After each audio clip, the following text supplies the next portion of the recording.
मैं सॉरी आपको इंटरप्ट कर रहा हूं, आपने कहा जवाबी, हम उसको जाहिर है जवाबी कार्रवाई तो कह रहे हैं, लेकिन वो तो on the spot with in few minutes एक रिस्पॉन्स था, एक ऐसा रिस्पॉन्स था कि जाहिर है जो उनको भगाने के लिए था, क्योंकि कहा यही गया ना कि हम 10, 11, 12 तैयारी उनके तबाह कर सकते थे, लेकिन सिर्फ उनको निशाना बनाया गया जिन्होंने पेलोड रिलीज किया या जिन्होंने उनकी तरफ से मिसाइल फायर हुए उनको निशाना बनाया गया, तो उनके रफाल और मिग 29 जो है या SU-30 जो है वो गिर गए। तो अभी तो असल कार्रवाई जवाब तो आना है अभी पाकिस्तान की तरफ। देखिए ना, इसी को तो यही तो एतमाद है कि पाकिस्तान को अपने ऊपर कॉन्फिडेंस था, इसीलिए उन्होंने बड़े मोहतात अंदाज में ये कार्रवाई की है। और जहाँ तक जवाब का ताल्लुक़ है, जो कि पाकिस्तान का हक बनता है, जाहिर है कि जब जवाब आएगा तो वो पाकिस्तान का जवाब बहुत भरपूर जवाब होगा, जिसका इम्पैक्ट जो है ना आपको दूर तक जो है वो नज़र आएगा। अगर जवाब देता है तो उस वक्त इंटरनेशनल जो बरादरी है उसका फिर रद्द-ए-अमल आपके ख्याल में क्या होगा? उसका होगा ये कि हिंदुस्तान उसको इस्तेमाल करेगा कि जनाब ये इन्होंने हम पे हमला किया, हम तो उस हमले का जवाब देना चाहते हैं। वो जिस तरह प्रोपेगेंडा करता है, आज तक तो हिंदुस्तान का प्रोपेगेंडा 22 अप्रैल के बाद कामयाब नहीं हुआ है। सर ये 2 दिन में देखिए ना प्रोपेगेंडा ही किया कि जी भारतीय पंजाब पे ये कह के कि जी पाकिस्तान ने हमला कर दिया है, ड्रोन भेज दिए हैं, और उसको बुनियाद बना के यहाँ पर जो है वो ड्रोन भेज दिया गया। हाँ, वो इसलिए उन्होंने किया ना, देखिए ना, वो एक तीर पे 2 शिकार करने की कोशिश कर रहे थे। एक तो ये है कि वो ये सिखों को कहना चाहते थे कि देखिए आप पाकिस्तान के लिए हमदर्दी का इजहार करते हैं, पाकिस्तान तो आप पे हमले करता है, आपको नुकसान पहुंचाता है। एक तो ये था।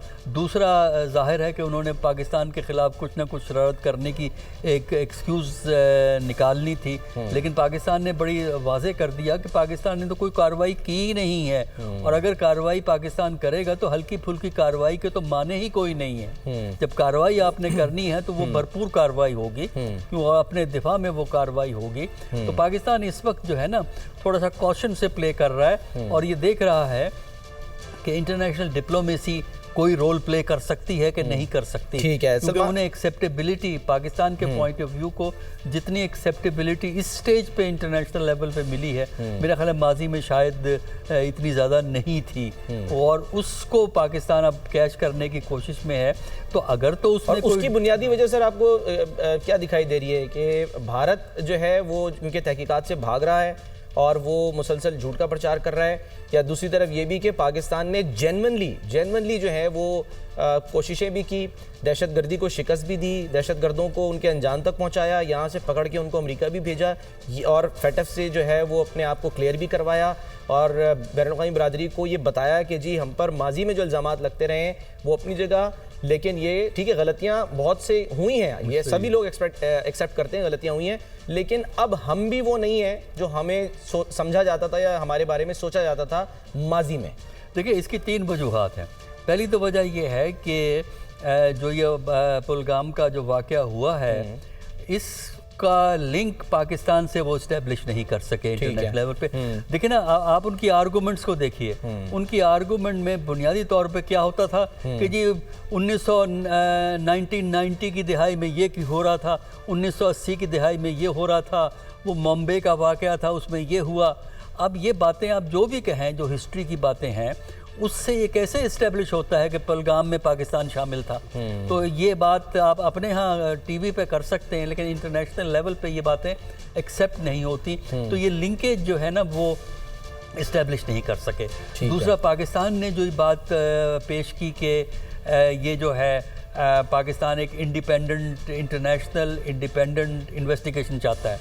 अगर फ़र्ज़ कीजिए पाकिस्तान ने किया होता तो फिर आप इंडिपेंडेंट इन्वेस्टिगेशन की बात नहीं कर सकते थे, क्योंकि आपको मालूम है कि इसमें हिंदुस्तान का अपना फैक्टर है। हिंदुस्तान को अपनी इन कश्मीर के अंदर मुश्किलात को समझने के लिए पाकिस्तान की तरफ नहीं बल्कि अपने अंदर देखना चाहिए। अच्छा। कि वो अंदर क्या वजूहात हैं जिसकी वजह से कश्मीर में इतनी आपको बेचैनी नज़र आती है। और तीसरा फैक्टर जिसने पाकिस्तान की मदद की है वो ये है कि पाकिस्तान की पॉलिसी कि हम जंगी कार्रवाई में पहल नहीं करेंगे, हम अपना जवाब देंगे, और जवाब उस वक्त देंगे जब हम समझते हैं कि ये मौजू टाइम आया है, और जवाब फिर मुकम्मल जवाब होगा।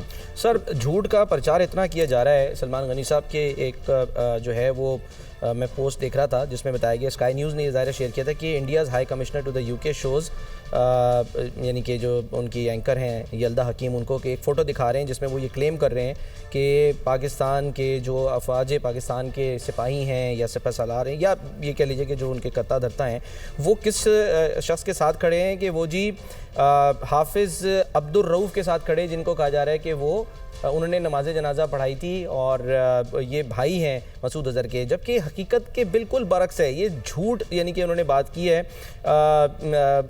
हाफिज़ अब्दुल रऊफ़ के बारे में कहा जा रहा है कि वो हैं, वो नहीं थे, वो तो कोई दूसरे हैं मौलाना साहब जो नमाज़ पढ़ा रहे हैं। यानी एक ऑफिशियल बैठ के इंटरनेशनल मीडिया के सामने तस्वीरें दिखा दिखा के गलत बयानी कर रहा है, झूठ बोल रहा है, तो उसको कोई सर फैक्ट चेक करके जो है वो उनके मुंह पर नहीं मार रहा कि ये आप ये किस तरह की हरकतें कर रहे हैं। सलमान, आप जर्नलिस्ट हैं, एक चीज़ होती है फॉलो अप।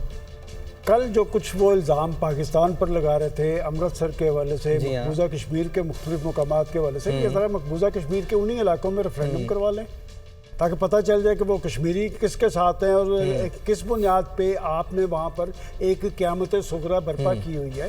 देखिए, ये जो आपने जनाजे की मिसाल दी है, ये इनकी वो कहते हैं ना, जब चीज़ें अपनी बुनियाद से उखड़ती हैं तो वो लुढ़कती रहती है। सिर्फ नाम, क्योंकि नाम जो है, नाम में क्योंकि वो रऊफ आ रहा है तो उन्होंने कहा कि जी ये वही है। सर वो रऊफ से नहीं डरते, वो हाफिज से डरते हैं। ये जो वो कहते हैं बात हाफिज पे आ गई है और ये उन पे नफसियाती कैफियत आ रही है, इसलिए कि पाकिस्तान का सिपह सालार ने आज से एक माह पहले एक खिताब किया था जिसमें उन्होंने कश्मीर का जिक्र किया था, जिसमें उन्होंने वही अल्फाज इस्तेमाल किए थे जो कायदे आज़म ने किए थे कि कश्मीर पाकिस्तान की शहरत है और सलमान की एक इंटरनेशनल हकीकत है। इस पे 17 रेजोल्यूशन मौजूद हैं, उस पर जवाहरलाल नेहरू के दस्तखत मौजूद हैं। और यार, आपने तो अपनी लीडरशिप से बेवफाई की है, आप क्या बात करते हैं? इनका केस कोई नहीं है, बात ये झूठ पर झूठ, झूठ पर झूठ। और ये जो मामला है, ये मैं आपको बता दूं, नरेंद्र मोदी साहब अपने तर्जेबल से, अपनी पॉलिसी से भारत को बारूद के ढेर पे लाके खड़ा कर दिया है। और ये बात आप उनके संजीदा लोग जो है उन्होंने कहना शुरू कर दिया है। ये सत्यपाल मलिक जो उनका मकबूजा कश्मीर का गवर्नर रहा है, उसने कहा कि हमें ये सोचने की जरूरत है कि इस नरेंद्र मोदी ने हमें कहाँ ला के खड़ा कर दिया है। वो भारत में जो एक वक्त में इल्म अदब का मरकज था, वहाँ पर संजीदा बातचीत होती थी।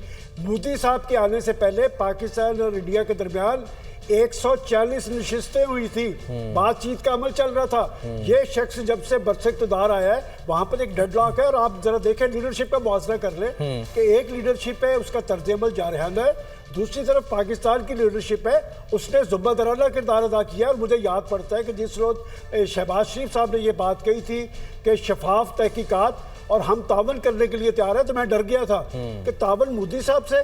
तो मैंने अपने प्रोग्राम में कहा था कि इस शख्स ये तो झूठ में झूठ बोल रहा है, कल को ये कुछ और कह देगा। फिर इसकी वजाहत आई कि नहीं, हमने इंटरनेशनल अदारों से कहा है। और सबसे जो अहम बात है इस सूरत हाल के अंदर थे कि बात ये एक डिप्लोमेसी का महाज सरगर्म है, पाकिस्तान रवाबत कर रहा है इसहाक डार साहब के साथ मुख्तलिफ ममालिक के ज़िम्मेदारान के राब्ते हुए हैं। जिस तरह ये बात सबसे बड़ी हकीकत है कि भारत के मौक़िफ़ की किसी ने तईद नहीं की, इसी तरह पाकिस्तान के शफाफ तहकीकात के मौक़िफ़ को हर एक ने सराहा है। आप अमेरिका का देख लें कि वो उनकी तर्जमान कह रही है कि जी पाकिस्तान शफाफ तहकीकात चाह रहा है और ये हमें गलत मालूमात फराहम कर रहा है। मैं समझता हूँ कि इन्होंने जो सोच के ये ड्रामा किया था, ये उल्ट पड़ रहा है। और अगर ये सिलसिला इसी तरह बरकरार रहा तो आने वाले कुछ दिनों के अंदर आप देखेंगे कि सियासी बहास पर एक रद्द-ए-अमल आएगा। ये तो बाहर का इलेक्शन जीतना चाहते थे, मुझे तो कुछ और ये मामला इनका डावाडोल नजर आ रहा है। हाँ, बिहार के ही लोग उनको कह रहे हैं कि ये मोदी जो है वो सारा ड्रामा कर रहा है। देख लेंगे अभी वहाँ क्या होने वाला है। जनरल साहब, आपको क्या लग रहा है, एंड ऑफ मोदी, ये जो उसने पहलगाम ड्रामा किया, आपको लग रहा है या वो फिर अपना जो है वो चूरन बेचने में कामयाब हो जाएगा? थैंक यू सो मच जी। अगर आप मुझे इजाज़त दें तो मैं 2-3 और क्विक पॉइंट्स देना चाहता हूँ। बिल्कुल। Number 1, terrorism. इंडिया जो है राइट फ्रॉम 1971 देखें, मुफ्ती बाहिनी की क्रिएशन, उसके बाद तामिल की क्रिएशन, उसके बाद support to TTP, support to BLA, BRA, ये कन्फेशनल किए हुए हैं इन लोगों ने। मोदी साहब ने किया हुआ है, कन्फेस किया हुआ है, अजीत साहब ने किया हुआ है। तो ये कन्फेस्ड हैं इनके ये एक्ट्स हैं ऑफ स्पॉन्सरिंग द टेररिज्म। बाकी आप लोगों ने खुद ही बात कर दी इंटरनेशनल लेवल पे। दूसरी बात जो आपने बात कर रहे थे कि क्या डिफरेंस है इनमें और पुराने प्राइम मिनिस्टर्स में, आई थिंक फ़र्क है कि वो पुराने प्राइम मिनिस्टर्स वाइज थे, पढ़े लिखे थे, स्ट्रॉन्ग थे और वो हाईजैक नहीं हुए। मोदी साहब जो है इनको हिंदुत्व ने और आरएसएस ने हाईजैक कर लिया, क्योंकि इतना परहैप्स इनका अपना बैकग्राउंड और नॉलेज और बाकी चीज़ें पॉलिटिकल वो इतना स्ट्रॉन्ग नहीं था। नाउ कमिंग ओवर, जो आपका ये भी क्वेश्चन था कि जी सॉरी आपका क्वेश्चन मैं एकदम मिस कर गया सर। मैंने पूछा था कि ये आपको लग रहा है कि ये मोदी अच्छा, का मोदी बिल्कुल रहेगा, सॉरी। इख्तिताम है, एंड ऑफ मोदीज रजीम, ये आखिरी बिल्कुल, ये कहते हैं ना कि एक ताबूत में आखिरी कील साबित होगा ये पहलगाम का जो ड्रामा किया। आई थिंक जी बड़ा इम्पोर्टेंट क्वेश्चन है और इसका डेफिनेटिव जवाब देना तो बड़ा मुश्किल है, लेकिन मेरी जो पर्सनल रीडिंग ये है कि मोदी रहेंगे इस दफ़ा भी। जो भी उन्होंने किया है, उनका अपना इंडियन मीडिया जो है वो इस झूठ को इतना ज़्यादा प्रचार कर रहा है कि मे भी उनकी अपनी जो फॉलोअरशिप है आरएसएस की और हिंदुत्व की, वो जो है उनको फिर भी फॉलो करे, क्योंकि इस वक्त इंडियन मीडिया, इंडियन माइंड्स, जो थोड़ी देर पहले आपने बात की थी कि लोग हमारे जैसे हैं लेकिन चेंज क्यों हैं, तो ज़ाहिर है उनकी इंडोक्ट्रिनेशन हो चुकी है आरएसएस आइडियोलॉजी के साथ, और उनको हर तरफ जो है वो सैफरॉन रंग दिखता है। तो सैफरॉन रंग अभी दिख भी रहा है, बिक भी रहा है। एक चीज़ मैं सिर्फ ऐड करना चाहूँगा कि मोदी साहब के पीछे 2-3 लोग और तैयार किए हुए हैं उन्होंने, आरएसएस ने अपनी आइडियोलॉजी के लोग बीजेपी ने तैयार किए हुए हैं, और मोदी साहब जब भी सीन से हटते हैं उनकी जगह उन्हीं की जैसा कोई आ जाएगा। For the time to come, अगले जो 10-15 साल हैं, कोई अपेरेंट चेंज नज़र नहीं आती जब तक कांग्रेस या इस तरह की कोई जो अच्छी बैलेंस्ड पार्टीज़ हैं, moderate right type of politicians हैं, वो आगे नहीं आते। तो मैं तो ये समझता हूँ कि मोदी साहब अभी भी कोएलिशन गवर्नमेंट शायद बनाने में कामयाब हो जाएंगे।